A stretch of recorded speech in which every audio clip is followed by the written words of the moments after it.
Hello, everyone. This is Jill Hope, and you are watching or listening to the Voice of Intuition. This is our second training in that module in our Love Yourself Rich program. And I'm so glad you could tune in with me today. So today we are going to be focusing on going a little deeper with the voice of intuition, being able to connect with it, feel like we're hearing it, be able to play with it a little bit and get to know it. And I just wanted to, kind of take a look back, because the last time we met, you had an assignment, and the assignment was to write your 3 magic genie questions. So how did that go for you? Did you find it difficult or challenging in any way? Was it fun? Was it exciting to know that, gosh, I can ask my magic genie anything I want and get the answer to it?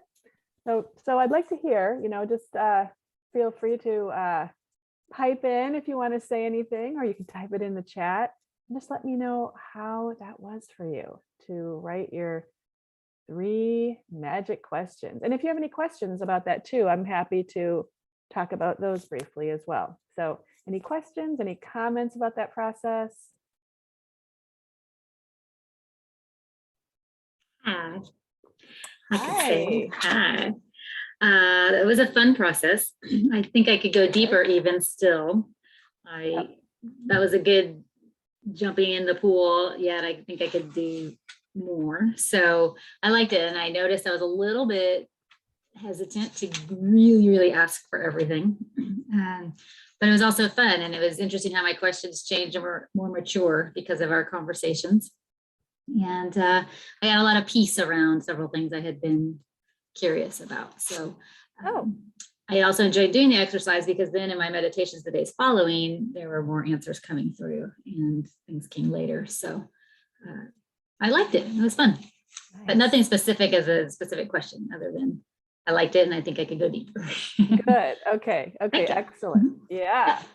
I mean, that kind of highlights this whole idea of the quality of the question, brings a better quality answer. So sounds like you maybe saw a little bit of that in part of your process.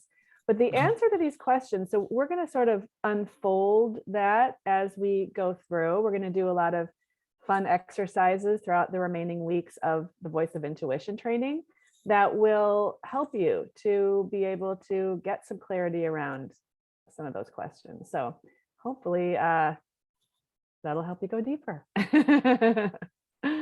All right. Well, awesome. Thanks for sharing, Linda. Great.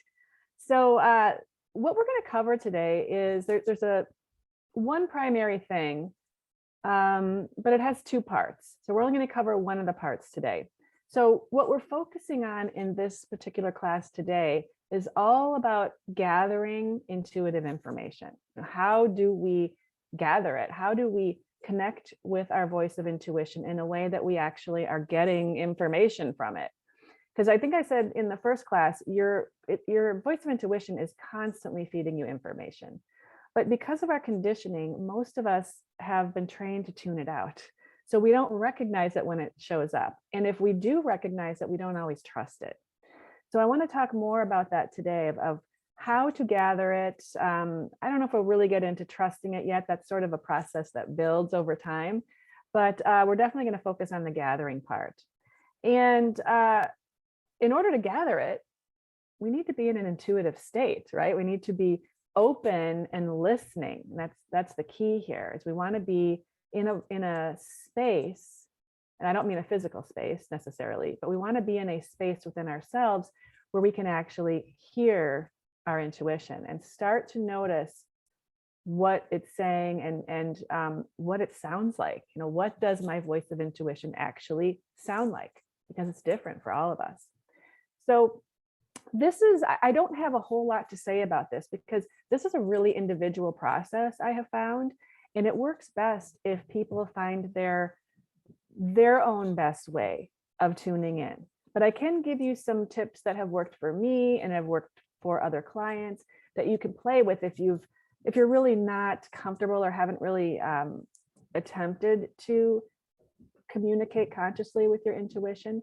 I can give you some things that you can try so that you can start to find your own way. But the best thing to do, again, is find your own way of hearing it. There's no wrong way that you can open up to hear your voice of intuition. Because like I said, it's always speaking to you. So at a minimum, what I recommend you do is just sit somewhere comfortable, because if you're getting uncomfortable, you're paying attention to that more than, listening to what's going on inside of you. So you want to make sure that you're comfortable, mainly for that reason. So you want to be in a comfortable space. And then you're just taking some deep breaths. Deep breaths are a wonderful way to open ourselves, no matter what's going on. If we're stressed, if we're angry about something, if we're worried, if we can stop for a moment and just take a few breaths, it just can settle and ground you and tune you in and help you be present, so that you're focusing on not everything that's going on out there, but truly, what's going on in here. And, if you're a parent, you've probably said many times to your kids, take a deep breath, like take some breaths. And that's what we want to do for ourselves as well. We want to take that time to pause and take a few breaths. And I'll never forget, I was working at a school with my curriculum, my wellness curriculum there. And we were doing one of the trainings, and it was after the training, and I was interviewing the kids to see what feedback they had for me. And this young boy, he was about 8 years old, third grade, and he raises his hand and he wants to speak, and he said, well, I learned that it's not just, you need to take more than just 1 or 2 breaths. And when my parent would tell me to take a breath, that's all I would do, and it didn't help. But I realized that if I take 3 or 4 or 5 or 6 breaths, then I start to calm down. Then I start to feel better. So we do have to give ourselves that moment and take a few breaths to really open up. But it doesn't have to take a long time. We don't have to plug in for an hour to get intuitive data. It's just a matter of stopping, being comfortable, and taking a few breaths to connect in. So that's around the getting into that intuitive state. It really is as easy as that. Another thing you can do if you struggle to really feel like you're tuning in is you can set a conscious intention. You can say that right now, I am asking my cognitive filters, all of this conditioning, to just fall away for the time being, so that you can be open to what's going to appear before you. So you can set that intention that I am opening up to my intuition now. I am letting go of my filters, I'm letting go of my beliefs, and I'm just going to allow and observe. Okay? When you make a statement like that, it's a very powerful message to your subconscious mind that, all right, this is what we're doing. This is what's happening. And I'm in charge. I'm the conscious mind in charge. And I'm telling you, we're going to drop all of that stuff that can cloud what we're seeing and right in front of us. Okay. So when it comes to, now we're open, right? Now we're open. When it comes to the gathering part, I'm actually using it too, right? Because your intuition is no good for you if you're not actually using it. It can be fun to gather information, but we need to then apply it in our lives, and we need to take action where appropriate based on that information. So making the best use of your voice of intuition is really a 2-part process. The first part is the gathering piece. This is where we're actually being open to what's being shown to us. Okay. This is through active observation of what you're noticing. And we'll get into a lot more around this in this training today. And then it's recording your impressions. So we want to notice what we're seeing, hearing, feeling. And then we want to write these down or speak them out. We want to record what we're seeing. It's not helpful to just keep it in your mind. It's got to come out of you. That's part of the it's a part of the whole experience of the voice of intuition. It is actually observing it and then recording it. You really want to do both. Sometimes I get lazy and I find, well, let me just ask and see, what images show up or what I noticed. And I don't write it down. And if you don't write it down, it makes the second part of the process difficult, the interpretation part. So the second part is the interpretation part. This is where we actually look at what data we've gathered from our voice of intuition, and we must interpret that information so that we can make it useful. So the gathering part is the easiest for most people, believe it or not. That is the easiest for people to actually, when they practice, to actually really get, is the gathering piece. But a little caveat around that, and where people can get stuck, is this is also where the judgment comes in with people. So they'll say things like, oh, I'm not getting anything, or they'll say, well, there's no way this is related to my question, like, I'm not good at this. And all these judgments will come in during the gathering place. And the gathering place is, we don't want to have the judgment. That's why a minute ago when I said one of the things you can do to get into that intuitive state is to set your intention that you will let go of any judgment, you're going to let go of any beliefs, so that you can be a neutral observer. So we don't want the judgment or the discerning or anything like that to come into the gathering. The gathering space is literally just observation and either recording, using your voice, saying it out loud, recording it. If you're doing a reading for someone, it would be like you're saying what you're seeing, and then you're interpreting. Now, a little side note about this. When you get really practiced at gathering the data, seeing the data, hearing it, whatever, noticing what you're noticing, you get that awareness, and interpreting, that can be a very fluid process. So if you go to a psychic or an intuitive for a reading, you don't see them do the two parts really. Like they can do it all in one. They can gather it and immediately they're like interpreting it as they're speaking it out to you. And that's because they've gotten to really understand what their intuitive language is. Because yes, we all have an intuitive language that we speak that's connected with our voice of intuition. So when you start to see, and this is part of the process that we're going through over this time that we're spending on this, is one of the objectives is for you to start to recognize, how does your voice of intuition speak to you? What symbols consistently mean the same thing when they show up? That's the kind of stuff you want to pay attention to. Okay. And that part can take a little bit of practice working with it and seeing, when I see this symbol and I interpret it to mean this, and then I take action, what are my results? Does it line up, or were my results really different? And if your results were really different, then it's like, did I misinterpret that?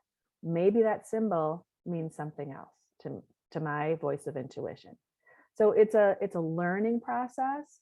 And I like to think of it as very fun, because you're kind of experimenting and you can't get hurt in the process. Okay. As long as you don't jump off a building, but your voice of intuition is never going to tell you to do that. All right. So we've got the gathering piece, right? Where judgment might slip in. So be aware of that. And then the other part is the interpreting part. And as I said, the gathering part is the easiest for people. The interpreting part is one of the most challenging for people. And the only way to really get to the point where it feels easy to interpret is to guess and put it into play and find out, when it gets to the place where you can validate it. That is really the only way to see. So there's a little bit of risk in there. There's a lot of trust that's required in order to start to work with your voice of intuition, because the interpretation part, it takes practice. It just takes practice. Okay. And this whole process of reopening up to the voice of intuition, we have to develop We have to develop the skill. We've been given the tools. Our intuition is one of our 6 faculties. So our 6 faculties, just a side note, our 6 faculties, they can help us achieve anything we want in our lives. Unfortunately, for the voice of intuition, though, that faculty, most of us, because of our conditioning, as I've said, are not connected to it and do not really understand how to use it. So it lies there dormant for the most part until we develop it. So that's why with this interpretation part, we have to kind of learn how to work with it. It's there, but all the answers are there, but we've got to understand how to play with it and understand what it's telling us. Okay, so here's a key takeaway. You definitely want to write this down. Being inaccurate does not mean you are not intuitive. It just means you need practice. Okay, so if you get it wrong, you get it wrong. Even, professional psychics who do this for a living, they get it wrong. Well, there's a number of reasons about what's going on there, which I won't get into now. But, one of them is we're just not always right in our interpretations. But it doesn't mean that you're somehow less in terms of I can't really gather it. No, it's there. It's just practicing interpreting it. Okay. So no judgment zone around what it means if you don't get it right. Okay. And you're not going to be perfect straight out of the gate. I mean, just know that you are probably not going to interpret things correctly every single time. Okay. It does take a lot. I mean, I have really found it takes a lot of practice. The other thing to keep in mind is that the information during the gathering phase, and this is really important too, what you're picking up, what you're getting in the gathering phase is always 100% of the time accurate, 100% of the time. That's not where we fall down in terms of our accuracy. It's not in the gathering. Okay. It's not in the gathering. Everything you're gathering is critical to the answer that you're looking for. Okay. It's how we're interpreting it that's the problem, as I said. Okay. Because there is this, I don't want to call it an issue with interpreting, but because it requires practice, you don't ever want your intuition to be the sole driver of important decisions. Okay. You don't want it to be the only thing that helps you make a decision. You don't want to leave it out either, because it's information you can't access with your other 5 senses. But you don't want to use it in a silo and have it be the only thing, because A, we can get it wrong. Okay. And B, you've got all these other faculties that are extremely valid and useful. They're part, using them all together is where you're totally loving yourself rich, because you're using all the tools you have and you're allowing them all to be a part of you. And you're not dissing a particular tool. One of the tools is reasoning. Well, sometimes we think, forget logic, because if we're spiritual, we want to be all intuitive and woo-woo. No, logic has a really good role. In fact, logic comes into play when you're interpreting the data that you're getting. Okay. So you don't, we need to use all of these tools, these faculties that we've been given to make a really good decision. Intuition is just one of them. Okay. All right. Little side note here. If you're here, are you hearing noise in the background from my microphone? A little bit. Okay. I forgot. I meant to say this up front. I want to apologize if you are. We have some construction going on in our house, and I need to be wired in where I sit here. So I can't really move to a better spot, unfortunately.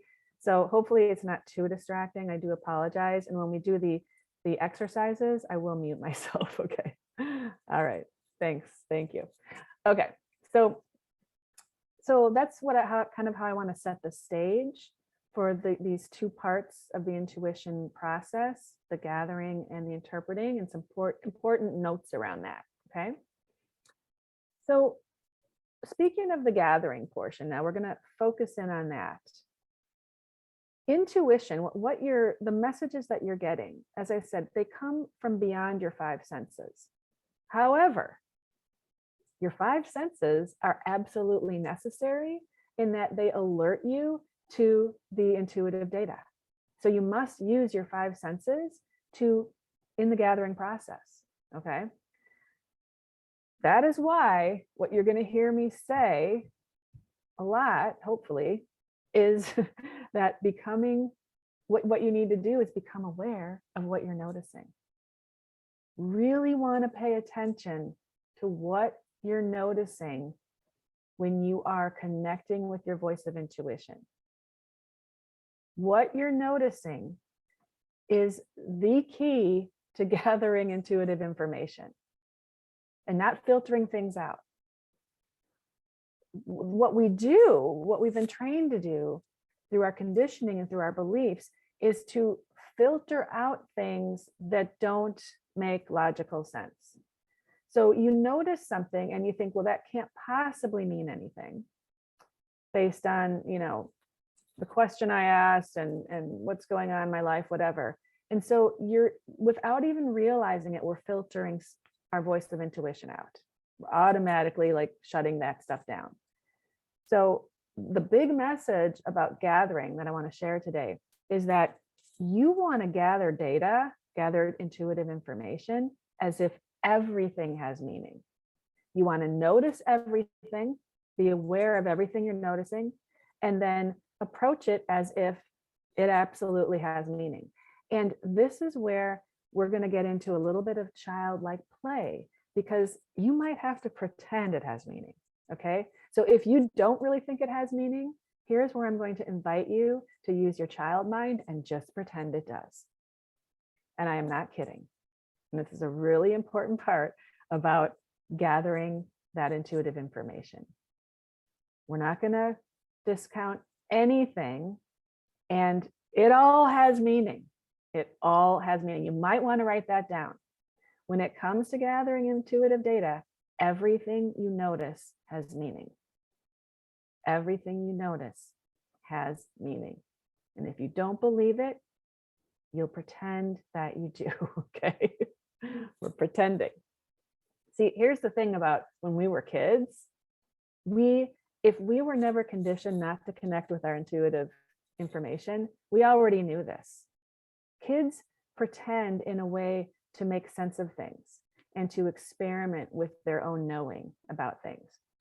But, we're kind of told, well, that's not real life and you can't pretend, and let's get logical and so that's how we learn to shut it down. But kids knew. So we want to recapture a little bit of that as we develop our intuitive abilities, our ability to hear our voice of intuition. So quickly, to just recap that one more time in case you missed it, 2 important things about gathering intuitive data. Number 1, be aware of what you're noticing. Really be aware of what you're noticing. And what's cool about that is that also helps you be really present. Because if you're aware of what you're noticing, you are very present. So it's a great tool for mindfulness. It helps to build that as well. And then the second important point to recap, pretend that everything you're noticing has meaning. Okay, so it's simple, right? That's really all you have to do when it comes to connecting, is notice what you're noticing. Notice what you're noticing. All right. Now, just a note about the second part. We're not going to really get into the interpretation part just yet, but both the accessing and using of the intuitive data, the gathering and the interpreting pieces, they're equally important. Okay. There's not one piece that's more important than the other. You want to be open to noticing what you're gathering, noticing what you're being aware of, not discounting certain things. You want to pretend that everything you're noticing has meaning. And then you want to make sure that you're interpreting what you're seeing correctly. Okay. So very important, both those pieces. Now, when gathering the intuitive data, here's, I mentioned that you don't want to just keep it in your head. So you either want to do one of two things when you're gathering. If you really want to get answers to your question and really start to recognize the language that your intuition is using to speak with you, you either want to speak it out. And if you're going to speak it out, I recommend that you do it into your phone, like record yourself so that you have it captured some way. So you either speak it out, what you're seeing, or you write it out. In this class, at least when we're together, we'll be writing it out because we're in a group. If you want to speak it out when you do things at home, that's perfectly fine. But don't skip this part when it comes to gathering your intuitive data. Why? Because this is what's going to help you to start getting better at interpretation and to start recognizing the language that your intuition uses with you. Okay. So you want to have it captured somewhere, whatever is easiest for you. I typically always just write my stuff out. And it's very, very helpful. I go back and I look at things and I make associations, and it's very helpful to have stuff written down, I have found.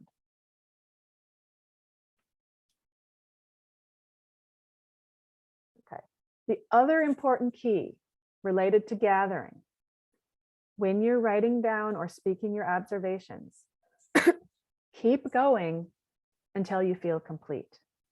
If you're writing, stuff about what you've just seen, if you stop, if you pause, that invites your reasoning mind to come on in the back door.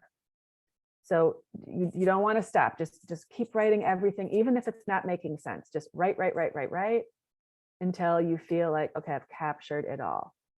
Okay, because once you pause, that the back door crack goes open, and that's where the filters can come back in. Okay. Now we're going to invite that filter in, that reasoning mind in during the interpretation process, but we don't, there's no space for it in the gathering process. All right. So your intuitive language, what are you gathering? Like what are we gathering with this? Then let me just, is this making sense so far? Are we good so far? Okay, cool. Okay, good. All right. So I think I mentioned in the first training, and I probably mentioned today several times, we're always receiving intuitive information. It's constantly flowing into us, constantly. But we were mentally conditioned not to see it. Okay, we've discussed that many times. So because we've learned how to discount it, with most of us, it happened in childhood. Now we don't really recognize when it is intuitive data. This is why people get kind of mixed up. Like, well, am I just thinking it? Is it my ego, or my wishful thinking, or is this real? And the reason we struggle with that so much is because we weren't taught that our intuition speaks a different language. So we're not used to recognizing the language. It's like learning a new language. You don't recognize it at first, so you can't really do anything with it. You don't know if you're making stuff up, right? So how do we tell the difference between that's my mind or this is actually my voice of intuition? Okay, how do you determine what your personal intuitive language is? You can determine it through considering these 3 facts about intuition and how it actually speaks to us. And some of this is a little bit of a rehash of what we talked about last time, but it's really important. So I want to raise it up again here. So the first one is that intuition expresses itself through metaphors and symbols. This is very different from how the reasoning mind expresses itself. Very, very different, okay? And this is why we often don't recognize it. As I said in the first training, when we first start out, we think that, oh, I'm going to get like whole paragraphs in my mind of exactly what to do, right? Who thought that when they first thought? Yeah, I for sure thought that. I was astounded to find that no, it's symbols and metaphors. That's how it. So, but we don't know what the symbols are. We all have our personal symbols and our personal metaphors that our intuition, our voice of intuition, is using to speak to us individually, okay? But know that for all of us, it's through symbols or metaphors, okay? Second important fact is intuition perceives in the whole versus a linear or logical fashion, okay? There's not necessarily any logic to it. You're not going to get the steps. This is step one, this is step two. It doesn't speak that way. So if we're expecting to receive it that way, we will get frustrated, okay? So don't expect to get it that way. You will get the whole chunk, okay? And there may, because intuition doesn't deal in time or space, you also don't really, you've got to, this is where the interpretation piece is putting it together, okay? So just keep that in mind. And this is also why it is so important to ask really specific questions that are relevant to exactly what you want to know, okay? And I guarantee you, however you feel about your 3 questions, you will probably want to update them as we go through these trainings. And as you learn a little bit more about how it all works, you may want to update it.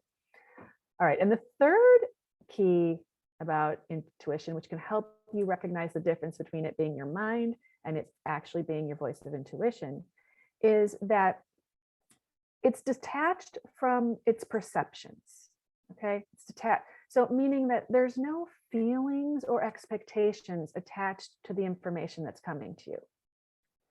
So this is really, really important, because if you feel any fear in what you're picking up, or maybe you're feeling some anger or some apprehension, you've shifted into reasoning, or you're calling in limiting beliefs. Okay. So the conditioning at that point is taking over. There are no feelings attached to the intuitive impressions. And I have found this personally to be very, very accurate in my life. Very accurate.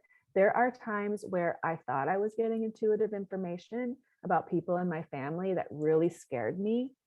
And I would call them and they're like, Jill, you're ridiculous. And like when we talked it through, I was ridiculous. Like it was more my worries and fears that were getting in the way.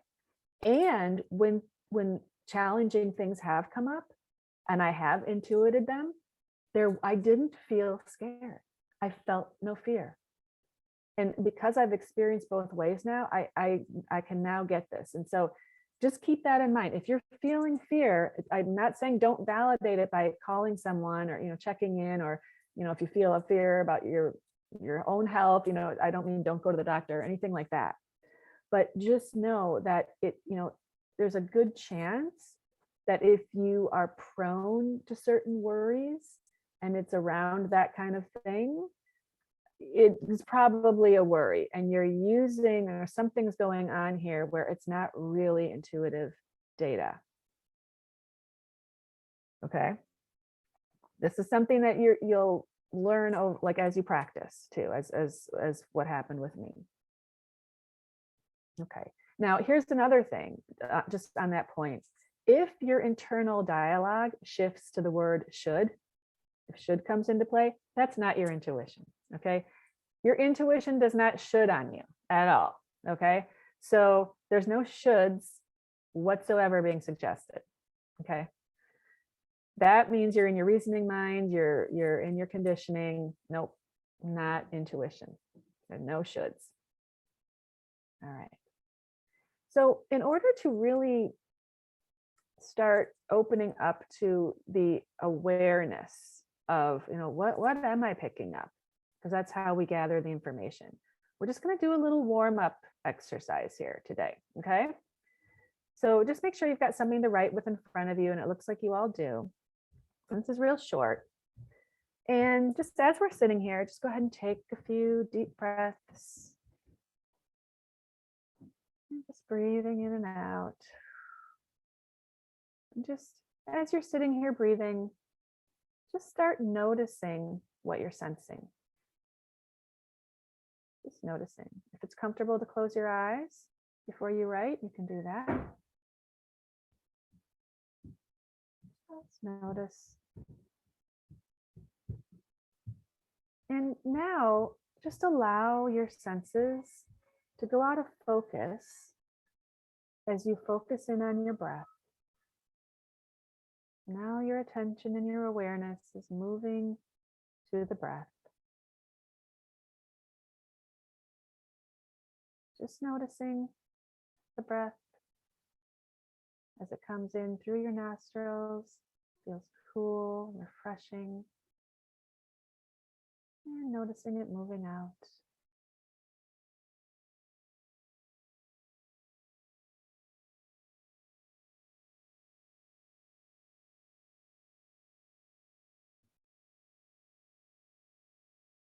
And now allow your senses to begin to wander. Follow one of your senses anywhere it wants to go.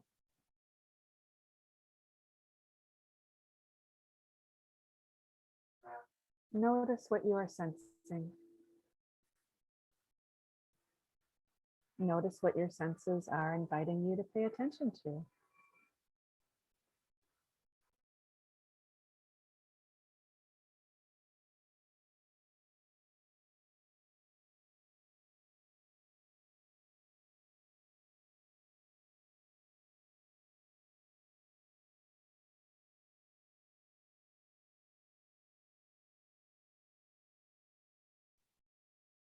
Now, go ahead and just jot down what you're noticing.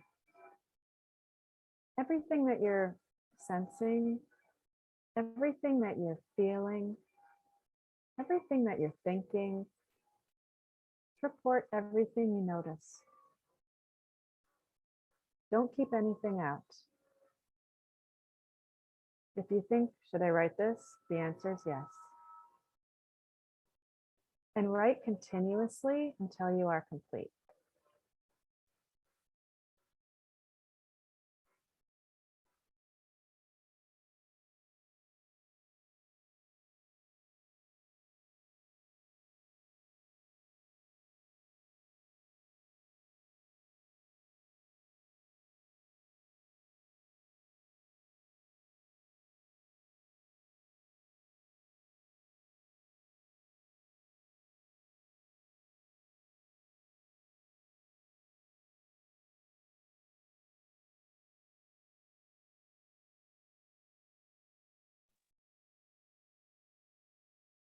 When you feel complete, you can just look up and that will signal to me that you feel complete.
All right. Go ahead and wrap up your any last thought that's there. You ladies noticed a lot. I like it. So let's talk about noticing what you notice. So intuitive data is really a function of what you notice. So, and not everyone notices, I thought I was muted, but I'm not. Okay. Not everyone notices the same things. Okay. Have you noticed that? We don't notice the same things. So you notice what you notice for a reason. When it comes specifically to your own intuition, to your own voice of intuition, everything that you sense, everything that you remember, everything that you feel, everything that you dream, everything that you intuit, Everything that you notice has meaning. It all has meaning. So here's another big takeaway. When it comes to intuition, everything you notice is meaningful. When it comes to intuition, everything you notice is meaningful. When you're noticing things, that's your voice of intuition speaking to you, prompting you to notice things. So you don't even know why you notice something, but you've noticed it because your voice of intuition had you notice it. So think about that. That's kind of cool. Like that's how our intuition's been speaking to us all these years, is what we notice. So I guarantee you, if you and I were walking down the street, we'd notice different things. Guarantee you. So I want to make a little, I guess, I don't know if it's a caveat, but I recognize that it might sound a little contradictory to you based on things I've said in the past about signs, okay? But it's actually not, because you have to keep in mind the context with which I'm saying this, okay? When most people, when they bring up like, oh, is this a sign that I shouldn't do this? Your intuition will never give you a sign that you shouldn't do something that your voice of desire is telling you to do. That is not a truth. That's not a, your voice of intuition helps your voice of desire. They are a team. So you would never have something that is authentically coming from your voice of desire, and then your voice of intuition giving you signs why you shouldn't. That's not going to happen. And in fact, your voice of intuition doesn't typically tell you not to do things. It gives you information that you interpret to mean however you want. So my strong suggestion is, and it takes practice and using it and implementing it and seeing results, but you don't want to, if you take away a sign, if you interpret something you're seeing to mean I'm not supposed to have this thing that I really desire, that was your mind. There's shoulds in there. There's you're using reasoning in a way that's like conditioned. Okay. So just bear that in mind. You're not going to get messaging that says you shouldn't do something that your heart wants to do. That because your heart wouldn't even have that desire if you shouldn't do it. You are an integrated being. Okay. So keep that in mind. Very important. So in the context of intuition, of gathering intuitive data, everything has meaning. Everything has meaning. Okay. But of course, it's down to your interpretation of it. And we're not going to really get into that yet. That's coming. Okay. Is this confusing for anyone? Does it make sense? You hear me? Okay. Okay, good. Yeah. All right. So the key to gathering the intuitive information is pretending that everything has meaning and letting go of the logic so that you can gather the impressions. Okay. We're just gathering the impressions. That's what you just did. You just practiced that. Okay. So we're going to do another activity now. And this is to start noticing some of your intuitive associations. Okay. So once again, to do this, you want to have your notebook and something to write with in front of you. And just go ahead and, get comfy, breathe, pay attention to the breath again.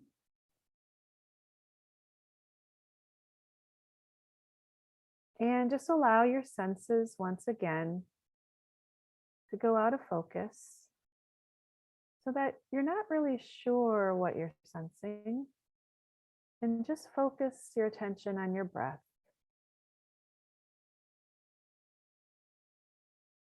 Just focusing on the breath. Not efforting, just noticing.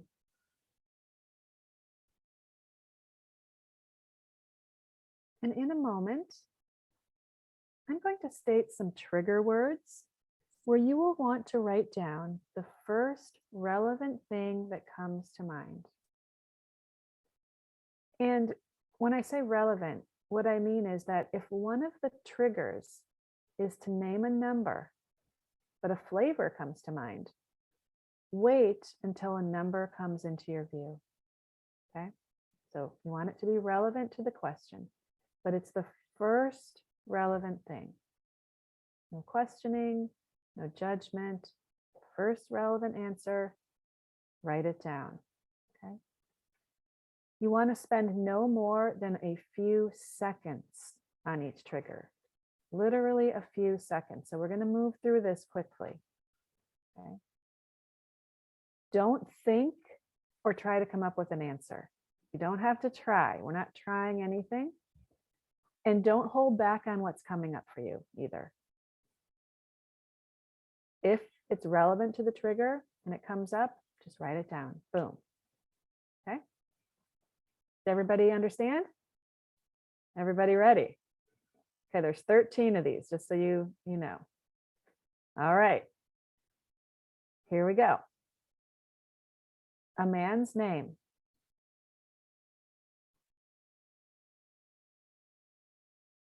A woman's name.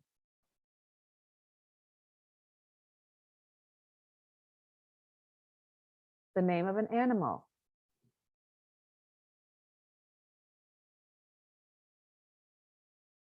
The name of a river.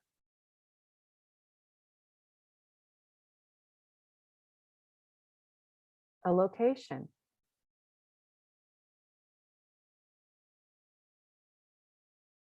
A length of time.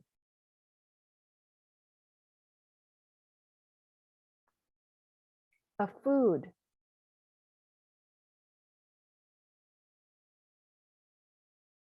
A color.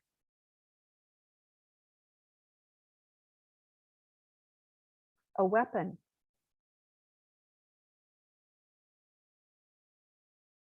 A cure or remedy.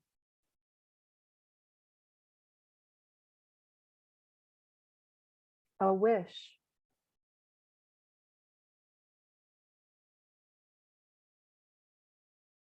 A fear.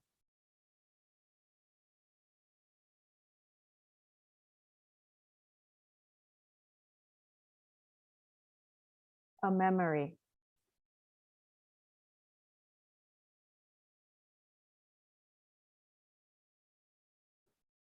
That's it. Everybody done? Good, good. All right, so this is important. Save these responses.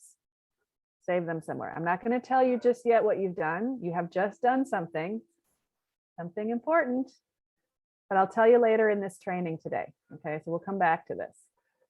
So just hang on to what you did here and make sure you bring it to future trainings as well. Okay, the meanings may unfold for you as we go forward. So you want to have that in a safe place and have it accessible, just like your 3 questions.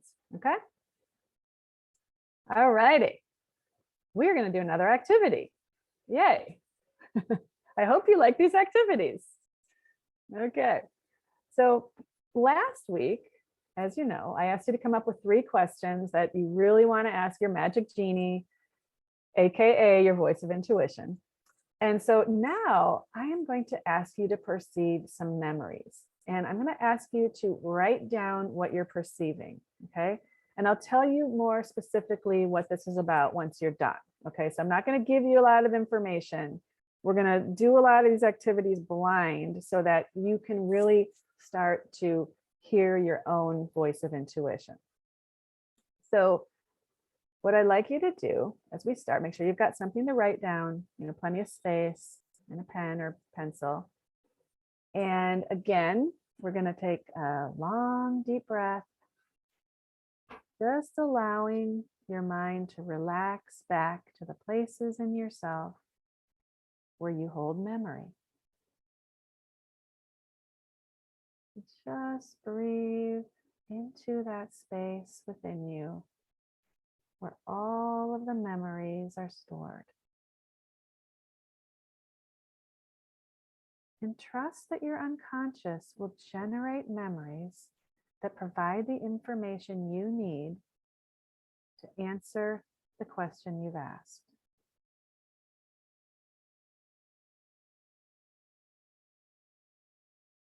Allow yourself to get all of the components of what is meaningful about the question that you are answering. You don't know what these components are, but your intuition does. Set that intention that you access these components.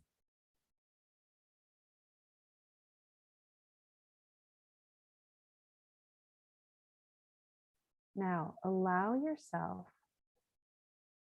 with your sensing in your memory bank, to stop every time your perceptions hit upon a memory. And write that memory down as it comes to you. And then when your perceptions want to travel, allow them to travel until you hit on another memory. And don't worry about if it's a real memory or if it's made up. Remember, we're pretending. You come up with a memory, just write it down. And you want to keep going until you get at least 4 memories. And when you've got 4 memories that you've written down, please put your pen down and look up, and I'll know you're done. Okay? Just keep going, breathing, perceiving a memory, whatever wants to show up, not trying, just waiting, seeing what shows up, and writing it down.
Does anyone need more time with their 4 memories? Just raise your hand if you need More time. Everyone good? All right, excellent. Okay. Be curious what you did? Yeah. Okay. All right. Well, first, do you notice if you look at the memories that you wrote down, do you see, is anything jumping out at you? Any themes, or is there anything that is sort of that you're looking at, and how these could be in any way tied together? A little bit, maybe? Okay. Okay. So what this exercise, why we did this, is to get at your deeper intention around your 3 questions, okay? Because remember, we talked about how the better the question is, the better the answers are. And I mentioned that your questions might need a little tweaking. So your memories, what you actually did is you answered the question, what is the essence of the questions I'm asking? So this can help you. Now, what you want to do is look at these memories and look at your 3 questions. And it might not mean that all 3 of your questions get updated, but there might be one question you need to update. But see if you can, this is where we start working with reasoning, okay, and interpreting, is how might the memories that were served up to you relate to your questions, and how could you write your questions to be even more specific and relevant based on the memories that popped up? Because the memories are the essence of the question that you're asking, okay? And really, how do you know if you have a good question? A good question is the one that you intended to ask, okay? So if you were sort of not going far enough with your 3 questions, this is going to show you where, what you really want to be asking, okay? So you got to get really honest with yourself, and brave, might need to be brave in asking what you really want to know, okay? Because you will get the answers, and you want to, the goal with opening up to our voice of intuition is asking the real question so that we can get the real answers, so we can actually make real progress in our life. Okay, if we're not asking the right question, you're getting stuff, but is it really going to get you where you want to go in your life? Is it really going to help you achieve that dream? Probably not, if you're not really asking the real question. Okay, so I know this is a little abstract, but we're learning a new language. This is a new language, and it doesn't matter how practiced you are in tuning into your intuition and hearing it, we can all go deeper with it. And I will say that all the exercises, this is just a side note, all the exercises that we're doing here, I have done myself, and I've done them multiple times at different points in my life. And depending on how much I had practiced my intuition, I grow every time. I get deeper and deeper with it. So I've done these. I know how weird some of them are, and I know how much they work. Okay.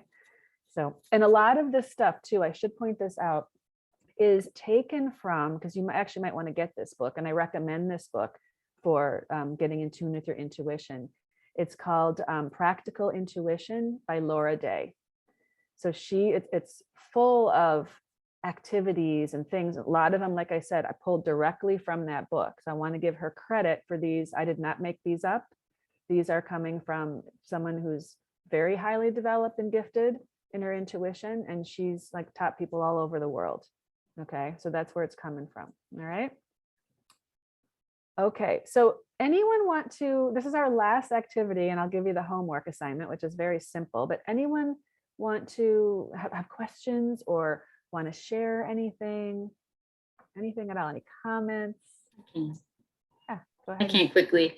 Yes. I was very emotional there for a moment, because the first 2 memories, I had no idea why one popped in, and it was a a religious thing that I really questioned as a kid, and that my parents were telling me this is the way, and I just was like, I don't know.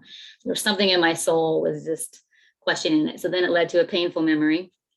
Like, holy cow, here I am. And that was weird. And then I was like, okay, what's a positive memory? So then I went to very loving memories. So my first two were childhood painful ones, and then the last two were very loving adult ones. And so as you were talking about, this is answering the bigger questions, like, oh my gosh, this is so in alignment with that. I'm stirring up all these things that I were in the dark and shadows and things that I didn't know, and really meeting them all with love, and working on just allowing love to be the main focus that I have. So I thought that was pretty neat in the exercise. That was very much exactly what's happening right now. So it's cool. Thank you. Awesome. Awesome. Thank you for sharing that. Yeah, Yeah. sure, you bet. Wow. Yeah. Beautiful. I love it. So, Yeah. Anyone else? Yes. My four answers of memories were good things recently in the last 2 years with family traveling or getting together, which is fun because my one, goal for the year was the Hawaii trip as a family. So it was kind of like that, the boat trips and my wedding and things like that. So what I'm asking then is my three questions seem really right and in tune, except the first question, I think I posted it on Facebook today, seems a little too stepwise. What is my next step to bring in my new ideal coaching clients?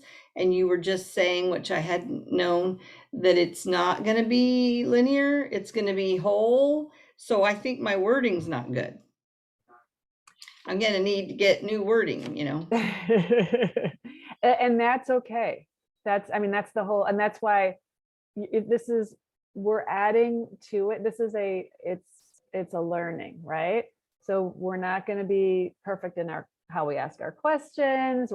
We might not get the exact answer that we were going for, which means that I have to ask a different question. So, yeah. So, okay. So the one about, yes. Okay. So I take out the word steps. Well, let me think about how I might, because I tune in to get, this is sort of how I run my business, is I tune in to my voice of intuition to guide me. But I'm using a lot of other things too. So like, I'm trying to think of a good example. Okay, so I asked a question about I'm thinking of something that happened several years ago and something recent. Okay, so something recent. I wanted to know like what I could do next. Like, what can I do next? Like, what's the next thing I could do? And immediately, I got this 30-day program. Just like boom, 30-day program. Do this 30-day program. And I was like, I knew what it was, and I knew what I was going to do, and the kind of interesting thing was I started mapping out, because it's 30 days in a row, right? Like 7 days a week, 30, and I started mapping. So that was my intuition was just the 30-day program and the gist of it. So then I had to figure out, well, okay, how am I going to do this? So the actual steps to fulfill that, I'm now using with different faculties. Okay. I'm basing it on, okay, well, what are the people that I like to serve? What do they need? And what do I enjoy? What's fun for me? And, how could I do this in a way that's fun?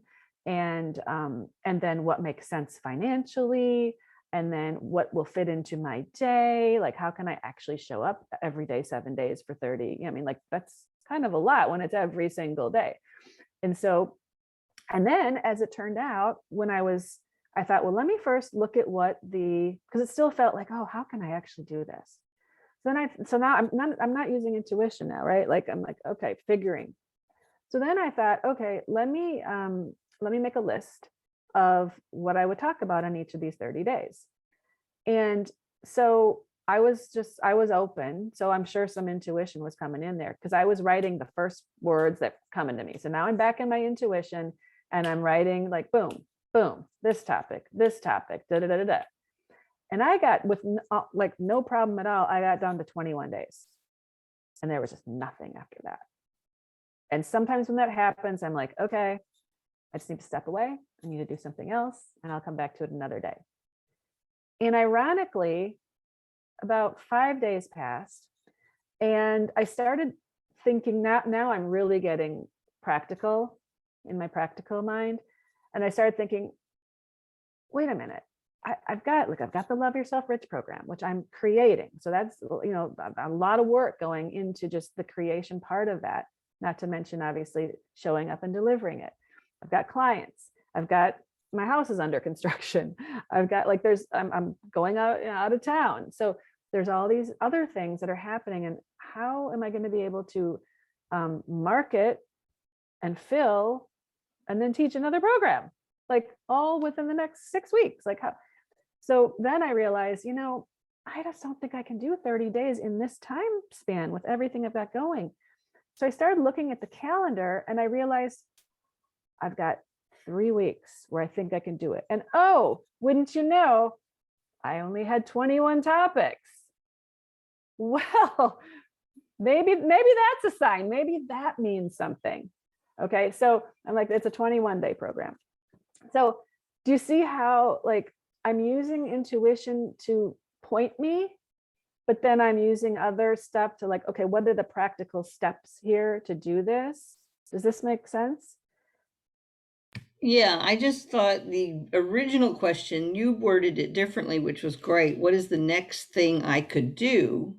When you just told that story, and I had what are the next steps? And I thought, well, if I take out the word steps, so if I change it to what is the next thing I could do to bring in my new ideal coaching clients with ease and grace, that does feel more open, like what you just described, and all the rest of the practical stuff I can do, that makes sense. Yeah. But I just didn't want to ask such a limited question if it's not going to be linear. I wanted to ask some sort of a broader way.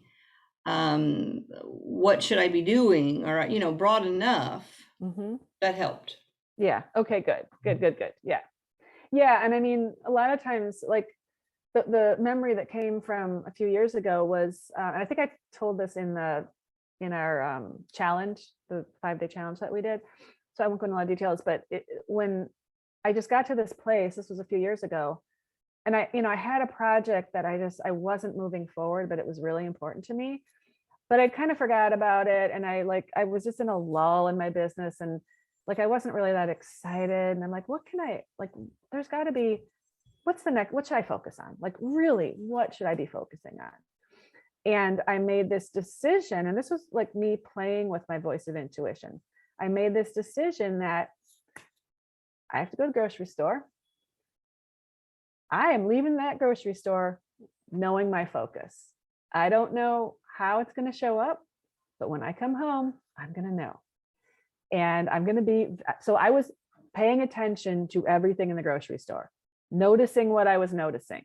Okay, why am I looking here? Why am I looking there? Doing the whole thing. And that's when, you guys probably heard the story, right? Then this woman who I used to work with in corporate, I don't know, 7 years earlier or something, hadn't seen her, maybe see her once every 3 years. She sees me across the grocery store in the produce section. She starts yelling, she's a tiny little pint-sized thing, but very vocal, projects herself. She's a speaker and stuff. So she sees me, comes running over, Jill, running over to me. She's like, oh my God, I've been thinking about you because I've been wondering about the book. 3 times the book. I'm like, okay, got it. I need to focus on my book again, which I had put aside. It just was the weirdest, you couldn't have planned that, it just, I came home, and the funny thing was, the produce was my last section, and nothing had clicked with me yet. So I'm thinking, I started to do the doubt, what if I don't get anything? What if I don't come home with it? I started to go there, and I'm like, no, I'm still at the grocery store. It's showing up. So I redid the reframe, and then boom, she shows up. So anyway, so that's, again, that was, I was asking, it's kind of a, it was specific in that it's the next thing I need to focus on. But it was a very specific thing, write the book. Also, when, the 30-day program, that's a pretty specific thing. And I wanted to know what is the next thing.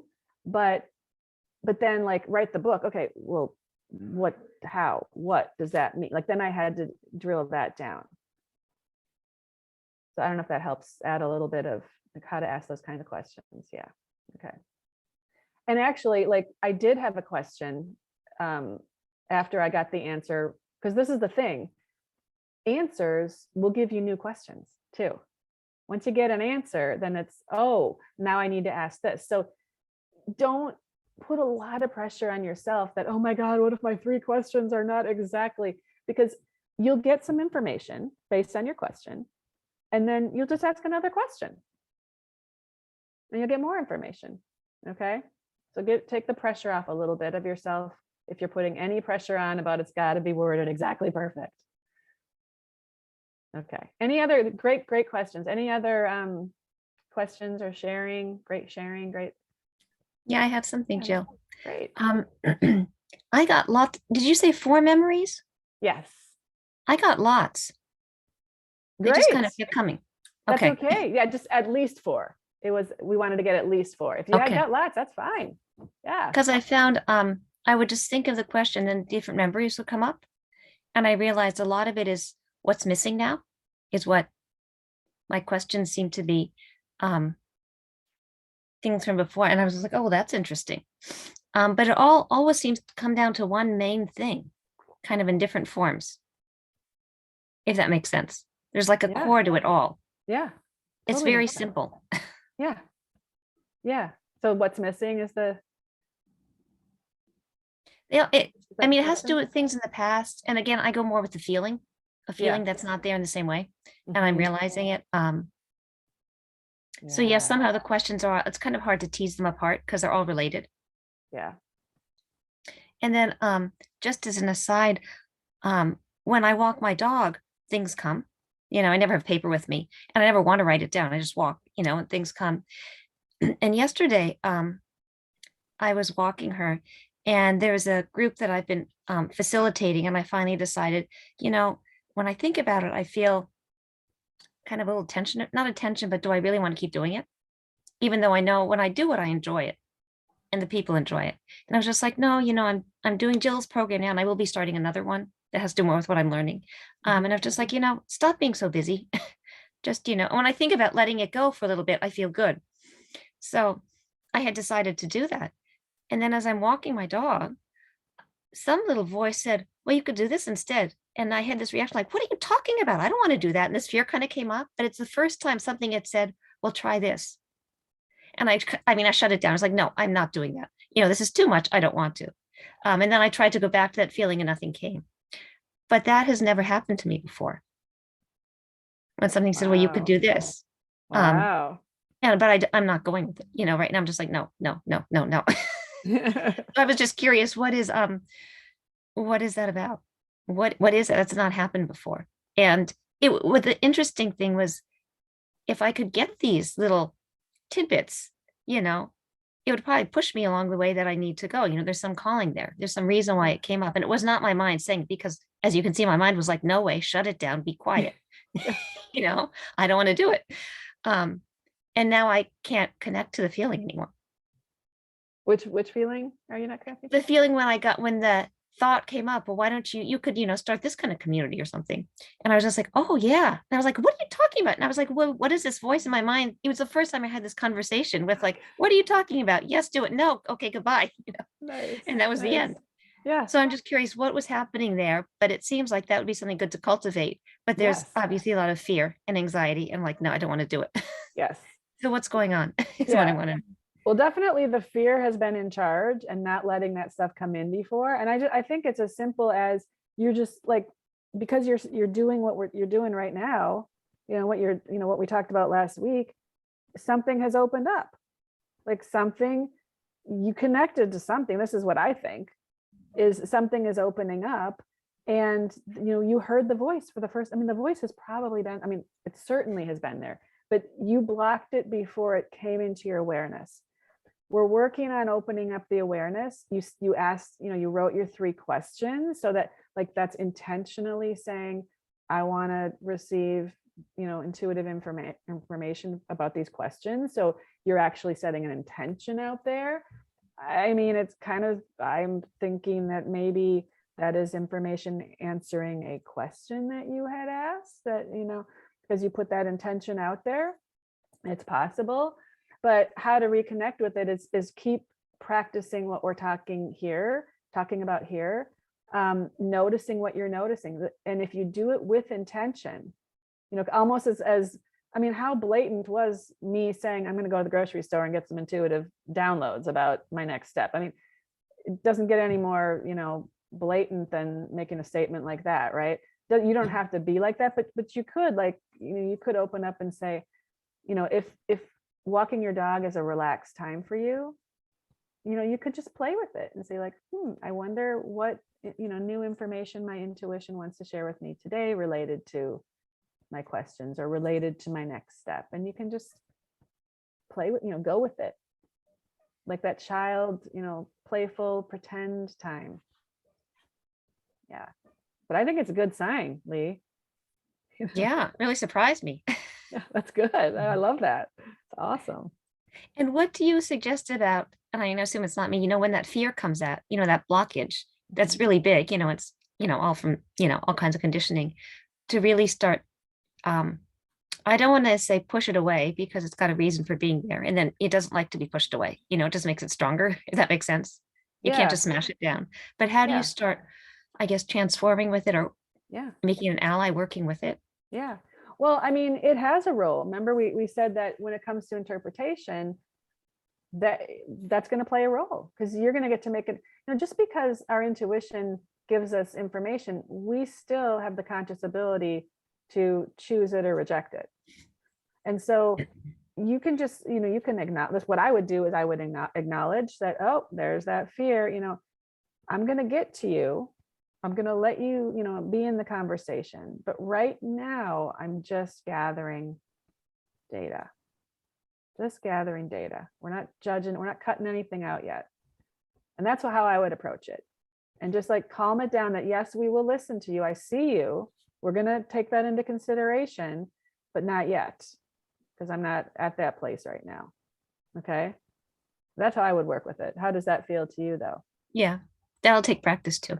It's practice. It's for sure practice. Yeah, exactly. Because that's the whole thing. We're used to immediately censoring stuff like that out, because we're using we live in our logical mind most of the time. That's just how we were trained. If it doesn't make sense, if it's not practical, if it's not reasonable, like, no. So that's the part that is very valuable, but not when we're using the intuitive faculty. If you let that be so loud, you never hear the intuitive faculty, and it's a tool that you have that is lying dormant within you that can actually really help you. So we're strengthening that tool, and we're not letting go of this one, but we're gonna let this one get stronger, and they can work together. Okay, does that make sense? To help. Yeah, but it's a practice. We're just practicing and playing. Okay. Go ahead. Can I piggyback on something that Lee was asking, or you can go ahead if you want to? Lee, do you have something else? Okay. So to clarify, because I love what you were sharing, Lee, that this message comes through. So here's where I get confused too on intuition. Is that message telling me this is a new idea, this is something to go forward with, or is it a test of what's your conviction? I've said I'm saying no to things right now. So sometimes there's something like that, Jill, come through that I don't know if it's testing us. Like, okay, so how convicted are you? And then so the message comes through, and then she has the conversation of, yeah, no, I said no. So I could see both sides, and I get a little confused on which one is my intuition. So this is what I'm just wondering, do I go into that intuitive faculty and ask, okay, what's the real one here? What's really coming through? And spend some time on that, or do you have any other advice? Or does that make sense? Yeah, absolutely. Yes. So yeah, what I would what I would do is, because your intuition doesn't tell you not to do things, it just answers questions. Okay, there's no, remember, there's no feeling, there's no, it just is going to answer questions. So Okay. first of all, we need to become more aware of the questions that we're asking that we don't realize we're asking, right? So part of that very first exercise was helping us, or not the first one, but where we got the essence of the question from the memories. That is getting deeper at what's the real question you want to know. Right? So we want to get conscious of like, what are the real questions that we are looking for answers to, first of all, so that we can recognize that when the answers are coming, what the answers are answering, you know. Then the other thing is, when it comes to, so you're going to get information, intuitive information based on what you're asking. But if you get information, but you know, your heart is like, oh, this is what I really, really want to do. And you get some information about something. First of all, you have to think about like, well, what question was I just answering? So if you're not sure, then what you suggested, asking for clarity, it can be very helpful. But then the other thing is, then this is where the logic reasoning side comes in. Once you have all the information, you can be like, okay, there's these two amazing things I could do. My heart's lit up about both of them. This one's the higher priority. So now I'm using my logic to say, look, this is more important to me than this right now. So if I do both, I will not be able to focus as much as I want to on this. So I'm using my logic and my reasoning to say, I'm going to keep this on the back burner as a fabulous idea. And I'm going to put everything into this. Okay. Because otherwise, yeah, you get into that like shiny object syndrome where it's like, oh, I'll do this. Now I do this. No. So that's where your reasoning has to be like, wait, what did I say was important to me? Does this make sense? Very much. Okay. Yes, thank you. Good. Okay. Thank you. Yeah. Any other questions? Lee? Yeah. This is not related to the specific exercise.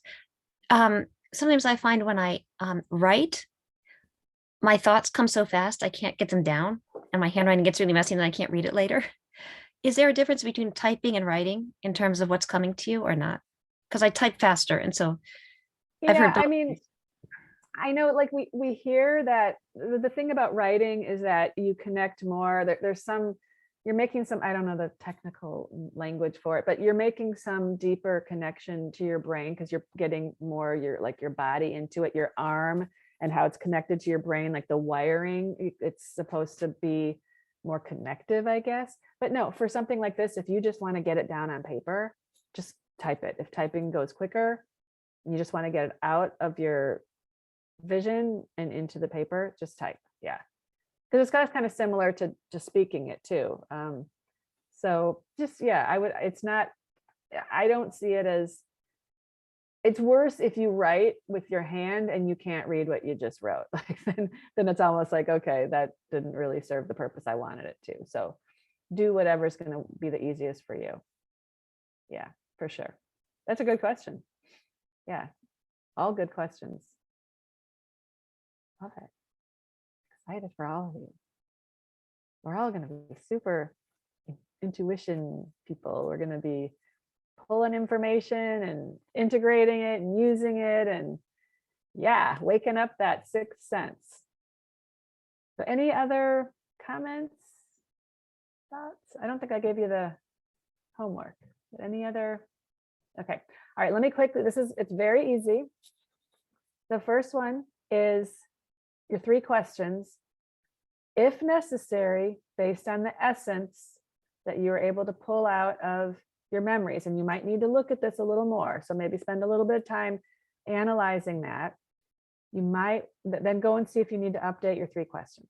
Okay, that's the first thing. Look at the memories. The memories are answering the question, what is the essence of what I want to find out through my 3 questions?